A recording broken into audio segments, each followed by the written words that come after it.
Hello दोस्तों, तो कैसे हैं आप सभी। आज मैं आपको बताने जा रहा हूं कि हरियाणा में फसल पंजीकरण स्टार्ट हो चुका है।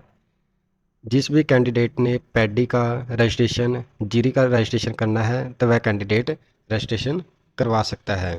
तो हम मेरी फसल मेरा ब्यौरा का पंजीकरण कैसे करते हैं, तो वीडियो को स्टार्ट करते हैं। सबसे पहले हमें सर्च इंजन में मेरी फसल मेरा ब्यौरा टाइप करना होता है। यह टाइप करने के बाद मेरी फसल मेरा ब्यौरा गवर्नमेंट ऑफ हरियाणा पर क्लिक करना होता है। इसके बाद मेरी फसल मेरा ब्यौरा की ऑफिशियल वेबसाइट हमारे सामने ओपन हो जाती है। इसके बाद हमें फार्मर रजिस्ट्रेशन या लॉगिन पर क्लिक करना होता है। इसके बाद कृपया फसल पंजीकरण के लिए नीचे दिए गए किसी एक विकल्प को चुनें। यदि आपके पास फैमिली आईडी अवेलेबल है तो परिवार पहचान पत्र संख्या पर क्लिक करेंगे। यदि नहीं है तो आप आधार संख्या पर क्लिक करेंगे। इसके बाद यहाँ पर आधार कार्ड नंबर मेंशन करेंगे। मेंशन करने के बाद ओटीपी भेजे पर क्लिक करेंगे। इसके बाद आपकी फैमिली आईडी ऑटो फैच हो जाती है। इसके बाद सदस्य प्राप्त करें पर क्लिक करेंगे। इसके बाद सदस्य का नाम सेलेक्ट करेंगे एंड ओटीपी भेजे पर क्लिक करेंगे।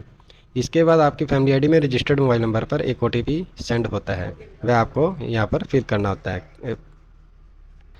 ओटीपी मेंशन करने के बाद आपको सबमिट पर क्लिक करना होता है। आपके सामने आपकी डिटेल्स शो हो जाती है। यदि आपका न्यू रजिस्ट्रेशन है तो सबसे पहले आप यहाँ पर अपना आईएफएससी कोड और बैंक अकाउंट यहाँ पर दर्ज करेंगे। अकाउंट नंबर मेंशन करने के बाद सबमिट एंड कंटिन्यू पर क्लिक करना होता है। इसके बाद आपके रजिस्टर्ड मोबाइल नंबर पर एक ओटीपी दोबारा से सेंड किया जाता है, वह आपको यहाँ पर मेंशन करना होता है। ओटीपी फिल करने के बाद आपको ओके पर क्लिक करना होता है। इसके बाद हमें लैंड एंड क्रॉप डिटेल्स पर क्लिक करना होता है। इसके बाद भूमि विवरण संयोजित करें पर क्लिक करना होता है या फसल विवरण भरे पर क्लिक करना होता है। यदि आपकी किसान आईडी बनी हुई है तो आप फसल विवरण भरे पर क्लिक करेंगे। इसके बाद यहाँ से भरा गया भूमि विवरण यहाँ पर खरीफ सेलेक्ट करेंगे और ये आपकी सभी डिटेल्स आपकी किसान आईडी से उठा ली जाती हैं।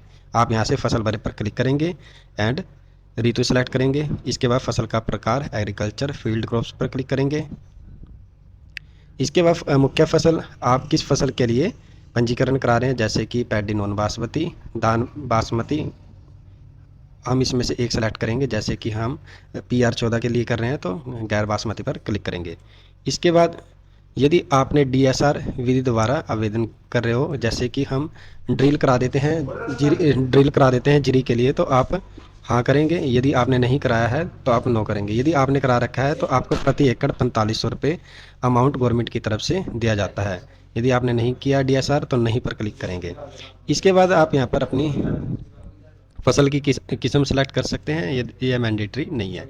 इसके बाद क्या आपने इंटर क्रॉपिंग की है तो आप इसको नो पर क्लिक करेंगे। बुआई का समय यहाँ पर हम सेलेक्ट करेंगे। इसके बाद आप पराली फसल अवशेष प्रबंधन, यदि आपने पराली को खेत में ही मिक्स करना है तो आप इन सीटू पर क्लिक करेंगे। यदि आप एक्सीटू पे करते हैं तो आपके खेत से गट्ठर बांध कर ले जाए जाएंगे और आपको गवर्नमेंट 1100 से 1200 रुपये प्रोत्साहन राशि देती है।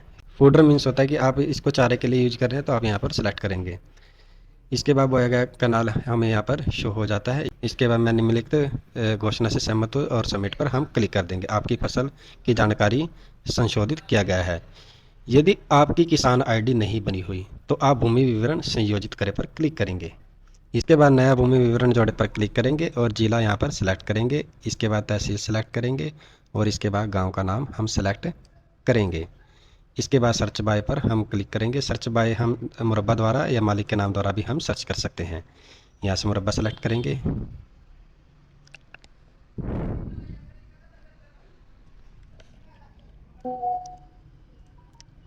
इसके बाद मुरब्बा हम सेलेक्ट करते हैं तो हमारे मुरब्बा यहाँ पर नकल जमाबंदी के हिसाब से हम यहाँ सेलेक्ट करेंगे। इसके बाद चिन्हित करने पर क्लिक करने के बाद हमारे सामने स्वामित्व प्रकार आता है। यदि आप मालिक खुदा काश्त है तो मालिक खुदा काश्त पर करेंगे। यदि रिकॉर्ड में काश्तकार हैं तो रिकॉर्ड में काश्तकार करेंगे। यदि अन्य काश्तकार जैसे कि ठेका या बटाई पे आपने ले रखी है तो अन्य काश्तकार क्लिक करेंगे। इसके बाद यहाँ पर ठेका सेलेक्ट करेंगे। इसके बाद मालिक का नाम जिस मालिक से आपने ली है और इसके बाद क्या आप चुने गए मालिक की मेरी फसल मेरा ब्यौरा पंजीकरण संख्या जानते हैं। यदि आप जानते हैं तो आप यहाँ पर हाँ करेंगे, नहीं तो नो पर क्लिक करेंगे। इसके बाद मालिक की फैमिली आईडी नंबर मेंशन करेंगे और मालिक का नाम सेलेक्ट करेंगे और सबमिट पर क्लिक कर देंगे। इसके बाद यह डिटेल आपकी फसल विवरण पर आ जाती है। यदि जानकारी अच्छी लगे तो प्लीज़ वीडियो को लाइक और चैनल को सब्सक्राइब करें।